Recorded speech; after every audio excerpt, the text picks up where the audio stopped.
Hi, I'm Royce Morales. I'm a transformational facilitator and founder of Perfect Life Awakening. Today, I want to talk about fear of love. It is a huge, deep issue for all of us humans, whether we know it or not. And I'm going to explain how it works and what it's about, where it comes from. And if you want to go deeper into this, I do talk a lot about it in my courses, and I help people individually get in touch with and resolve that fear. Now, there's a rule of thumb that I have that I just want to start out explaining. The rule of thumb is that the depth of love that you allow yourself to feel is the depth of fear that you have faced and cleaned up from your past. So all those things that you're carrying around with you, whether from this life or past lives, if you believe in reincarnation, all of those things that you have done need to be cleaned up so that you can really feel deserving of authentic love in your life. And if you don't clean those things up, if you're still carrying around all that guilt, every time more love or more or money or recognition, whatever it is, anytime that starts to show up in your life, part of you will sabotage it in some way because you don't deserve it. You believe that you don't deserve it. Of course you do, but there's a part of you, that fear-based, primitive, programmed part of you that says, oh no, you don't deserve that, so let's screw it up, let's sabotage it. So this fear of love is your deepest subconscious fear. It may feel like fear of losing love is the deepest one, but it goes one level below that, which is fear of having love.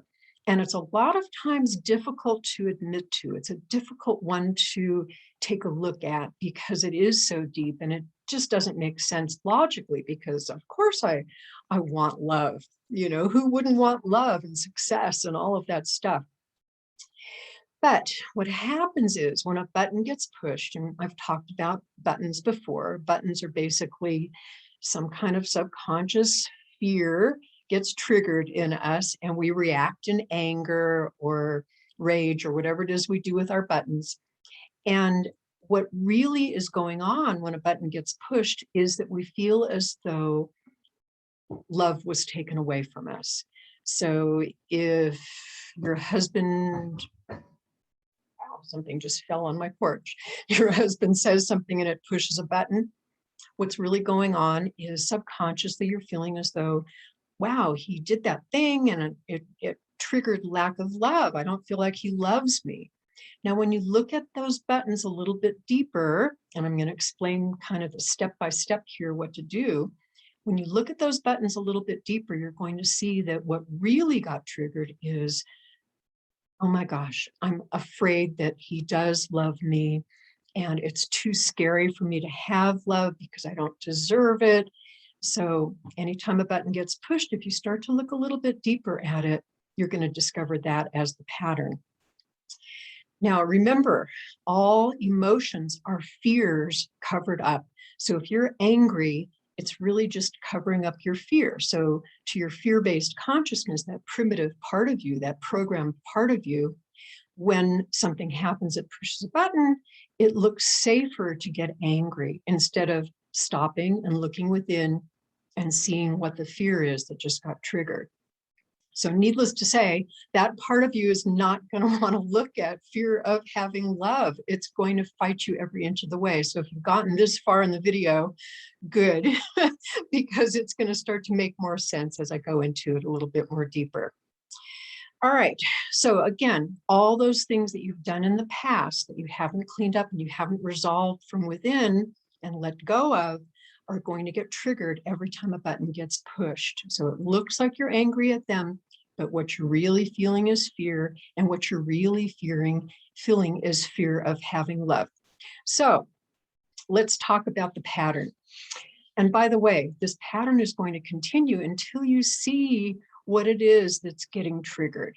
So, you know, it's one thing to know it logically. It's not one thing to say, yeah, that's what's going on. It's fear of love. And that will be very helpful.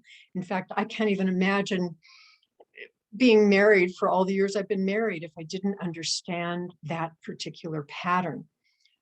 But to really resolve it, you've got to get to the source. You've got to get to the core. Where did you decide that you don't deserve love? Okay, so I'm going to go through the layers here so it'll make more sense. So to explain the fear of having love, here's what generally happens when a button gets pushed. So the first layer is, you have that gut reaction. It's like, oh God, I'm so pissed off that this happened. Okay, and that is a pretty easy way to understand it. Part of that is a lot of times we go into our logical mind and we try to figure it out logically. Oh, well, he must have been having a bad day. And we justify it, we rationalize it. You try to figure it out with logic. So maybe we asked our husband to take the trash out, and we come home and we find out that he didn't take the trash out, and we're pissed at that. So we try to figure out logically, okay, well, he had a bad day and he's really busy too, and it's okay. And we try to rationalize it. So the second layer is you're noticing that a belief starts to come up. So you start hearing those thoughts of, well, you can't trust men. They're all irresponsible and lazy. So that kind of thought, that judgment or that generalization, those are what I refer to as beliefs. And they're really big clues as to what's going on a little bit more subconsciously. So notice those thoughts, notice those beliefs, because they're going to send you into looking deeper at it. The third layer, a lot of times, is sadness. You're feeling like a victim. It's like, oh, God, it's just not fair that he treats me like this. I'm just always such a victim in my life. And why can't I get him to take the trash out? And we go into that kind of self-pity, victim-y place. The fourth layer, a lot of times, is blaming myself. Well, if I wasn't such a nag, he would be taking the trash out. So we feel this sense of, it's all my fault.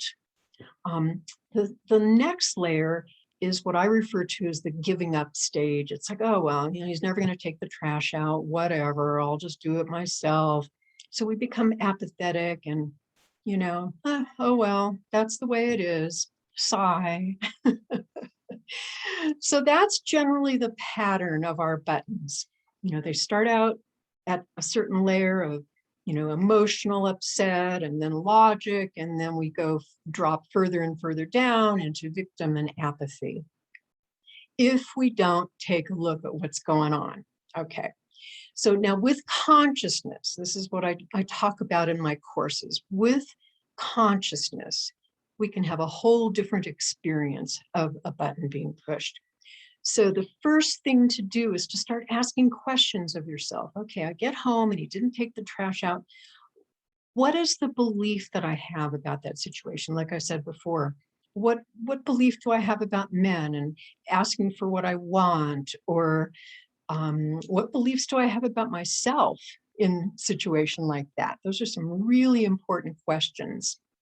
Part of looking within is to ask yourself, what is the reward that I'm getting for having this situation? Do I get all my friends to feel sorry for me? Do I get to look like a martyr? I've got to take the trash out myself, poor me.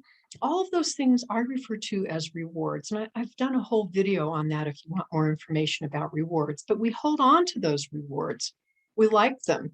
Even though they're negative, they feel good to our fear-based consciousness. So it holds on to those things and keeps repeating them so that we get further and further rewards. So what the next thing to do is to ask, what fears are coming up from this situation? So I'm afraid that I'm always going to have to take the trash out myself, and I'm afraid that I'm married to an irresponsible man, and life is going to be hard because I have to do all these things myself. And so what are the fears that come up from that situation? And then we go a little bit deeper. We get our shovels out and we start to go a little bit deeper, and we ask, what is the fear of losing love in this situation? So I'm afraid that I look like a jerk taking the trash out, and others are going to judge me and not love me, and because I can't get my husband to take the trash out. And if I keep nagging him, he's certainly going to leave me. So I better not do that anymore because I'm afraid of losing love. And maybe I already believe that I've lost love by being such a nag and getting him to, feel bad about himself for not taking the trash out. So that's the fear of losing love. Now, here's the little key. What is the fear of having love in this situation? So I'm really afraid that if I took the trash out myself, that I would be empowered and I would love myself. And, maybe if I got him to take the trash out, then I would really have his love. And there's a part of me that doesn't feel deserving of it. There we go with that deservingness word again. So if he really did take the trash out, it would mean that he loves me and I don't deserve that. So I know that sounds tough to admit to, but that's the key. And when you start to get in touch with that and you start to see that, oh God, this is all about not deserving love. I have set up my life so that I can't get my husband to take the trash out because then I would be deserving of love and I don't deserve love. I hope that makes sense because that is such a key. And when you start to admit that to yourself, things will start to shift. Just a quick story I have to tell you. I've been telling this story forever. When I married my husband, and we've been married for a long time, many decades, on our honeymoon, our courtship was a very fast and furious one, and we got married within 3 weeks of falling in love. There we were on our honeymoon, and I'm laying in bed, and I won't give you all the gruesome details about that, but we're laying in bed together, and all of a sudden I looked over at him and I was like, oh my God, this man loves me and just married me. Oh, this is so scary. And I felt this terror about that. And I instantly found myself trying to sabotage our, 2-hour-old marriage. And instead of doing that, I caught myself really quickly. And I looked over at him and I said, Michael, I'm noticing that there's a part of me that doesn't deserve to have you love me and marry me after 3 weeks of knowing me. And I'm finding myself starting to sabotage that and pull away from you and do all those things that I talk to my students about. And it was shocking to me that it could happen so quickly. But by just acknowledging that to him, he looked at me and said, yeah, I get it. Luckily he's a very aware, conscious human being as well. And so instead of doing the, oh my God, I just married somebody after 3 weeks, get me out of here routine, I just acknowledged it. And I find that sometimes, depending on who you're with and what their level of awareness is, just acknowledging what you're doing is so freeing because then you don't have to do it. And I have spent my entire relationship acknowledging that stuff to him because I find that, we'll have a wonderful day together. And the next thing I know, I'm sabotaging it or getting pissed at him for some reason. And it can happen that quickly. So if you're aware and you see what you're doing and acknowledge it and recognize it, and you don't even have to tell the other person, but recognizing it from within, you don't have to set up that sabotage. The same thing is true in any relationship, whether it be your relationship with money or your business or your success or whatever. Anytime more love, more success, more money, more whatever comes to you, you might find yourself sabotaging it. So recognize what you're doing and you don't have to do that. And of course, with awareness, you don't have to set that up at all. To really resolve it, as I keep reminding everybody, it's important to dig deeply, find the sources, find the reason that you're still believing that you don't deserve love so that you don't have to be in that pattern at all. But like I said, even just recognizing it and acknowledging it to yourself and seeing what you're doing is a tremendous step. If you want to go deeper with this work, I definitely talk about this a lot in my Perfect Life Awakening courses. I do inner work individually with people to really get those shovels out and dig deeply so you don't have to have that low deservingness, so that you don't experience fear of having love, because you really do know that you deserve it.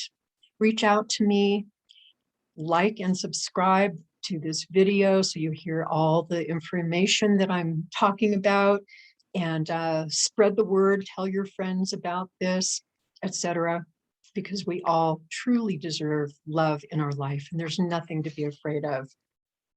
Thank you so much for listening. I will see you in my next video, and keep on loving yourself.